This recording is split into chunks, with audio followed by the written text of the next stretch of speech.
Drive-by movies here. Welcome to Direct to Dumpster. My name's Blaise. And I'm James.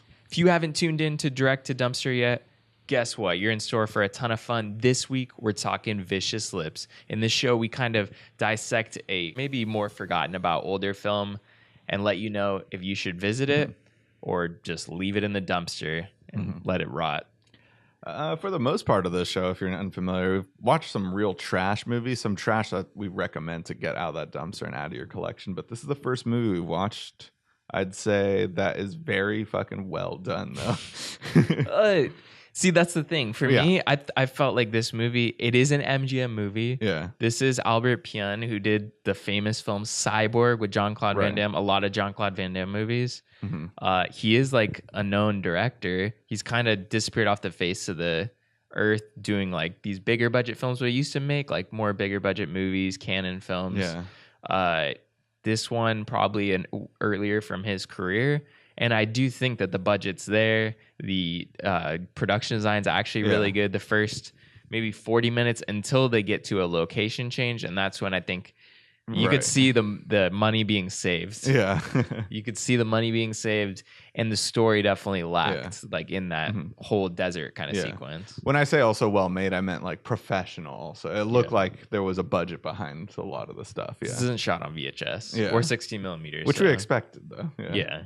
I mean, look at this fucking like cheesy, like unclassy poster. Also, that like it looks like it's a grindhouse movie, and I wouldn't say it is at all. But yeah, I mean, it is. If you don't know anything about Vicious Lips, it is this 80s. It is 80s through and through. Yes. Like completely. It's all 80s all the time. It's a movie about a band, an all female band who are making this like synth music. Yeah.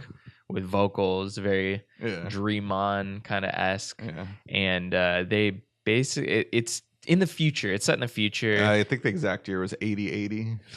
Oh, the 80s. That's how 80s this movie was. Yeah. So they lose. It's this band, and they lose their singer.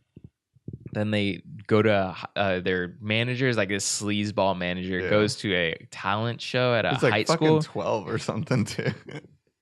He's like a kid. Yeah. He reminds me of like those like whenever a kid tries to be an adult and wears a big jacket from like Goodwill. Yeah. Oh yeah, exactly. Yeah.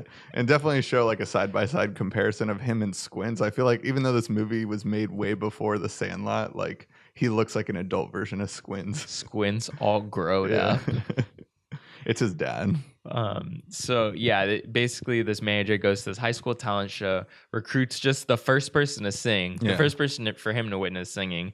And she only sings for like 30 seconds. She sings for like, he doesn't even let her finish her song. He's like, this is good enough. This will do. Puts her in the band. But I mean, maybe you should take the rest from here because honestly, I don't know what happened after the crazy twist in the 11th hour of this film. So overall, like, they just he brings her and like he replaces the singer who just died and was like, gives her the same exact name, Ace. And they're like, oh, what the fuck? That's messed up. And then he gets a call from, what's the boss's name? Like you're asking me a question I do not know. I think it started with an F. or something. Yeah. She owns a bar on another planet far away, and it's like the gig that's going to change their career and stuff. It's the one that's just like everyone dreams of. You'll be huge if you play this gig. So they steal a ship, I guess, and like a spaceship. If you didn't get yet, this is in the future. 80. There's spaceships. Yeah. Then they just crash on Tatooine, basically.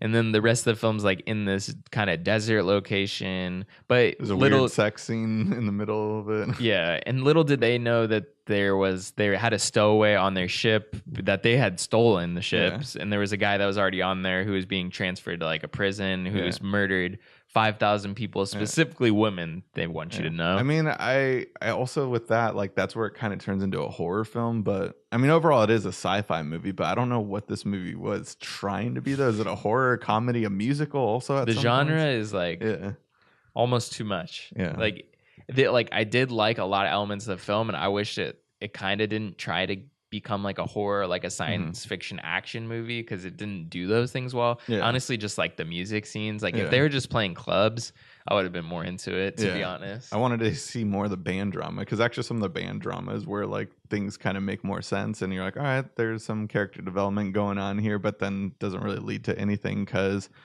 just gonna spoil the movie flat out. Like, it was all just a dream.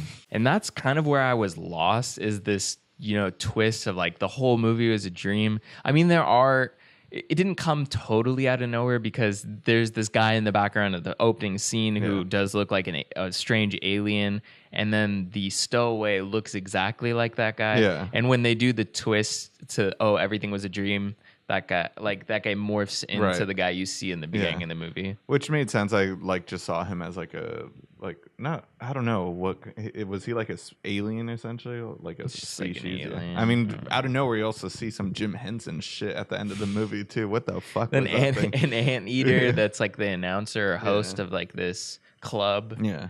What is the club called? Like the Dream Experience or Yeah. Radioactive Dream? Yeah, something like that. Something like that. But also, just I thought, all right, is this a Total Recall like dream like twist ending or something? Well, Total Recall like leaves you on a like cliffhanger, but this one just like, no, it's a dream. But she wakes up in the elevator. I'm like, what the fuck happened? Why'd she pass out in the elevator? That's what I want to know.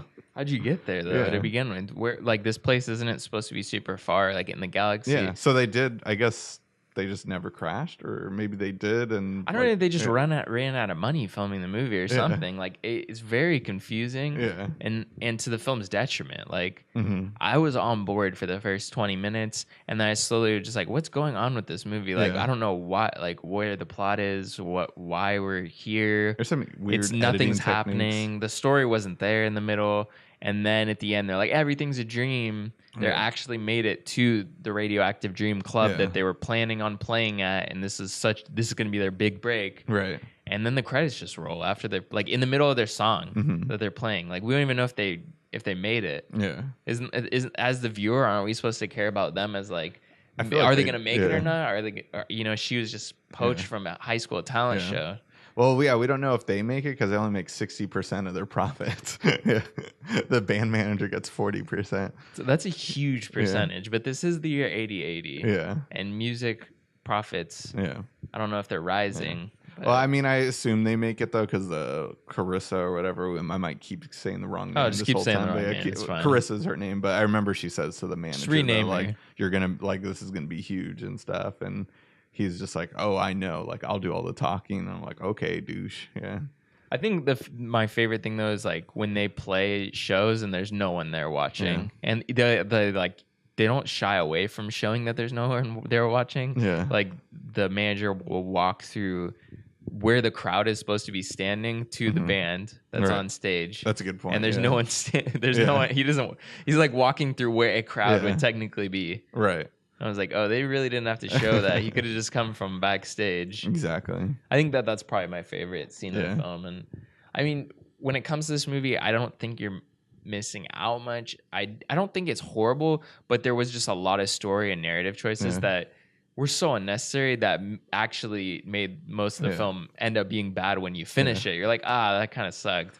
I feel like this movie makes a great resume. Like, oh, look at all these great makeup effects I can do. Look at all this great, what's it called? Set design I can do. Look at all these great lighting I can do. Look at all this great cinematography I can do. But, I'm just like using this as just a reel. That's it. Yeah. It's This just is a a movie reel. cut out as a reel. Yeah. Because it doesn't do anything plot-wise, and no wonder why everyone's forgotten about it. It was a very nice rip on Amazon Prime, but... Yeah. Yeah. It's Shout Factory's done it, so I mean, it's still out there. You guys can check this out. I don't know if I would necessarily. I mean, I kind of like watching these 80s movies that didn't quite get off the ground, or also that I didn't know existed. Yeah. Because there's only so many of these movies, and this was one that I watched. Yeah. I mean, yeah, if big hair is your thing, or if you love like cut scenes to where it's a normal conversation and they start singing, you're like, that's definitely not the singer, or that's definitely not them singing. This movie's right up your alley. Yeah, definitely. So that's going to be it this week, guys, for Direct to Dumpster. We talked about Vicious Lips. Maybe go check it out. It is available on Amazon Prime. That's where we watched it. You could check it out there. You could also check it out from Shout Factory. but I don't know if we gave a resounding you should check it out. So it's up to you. We'll leave the ball in your court this time. Anyways, guys, subscribe to Drive By Movies here, and also hit that little bell to know when our new videos come out every Thursday.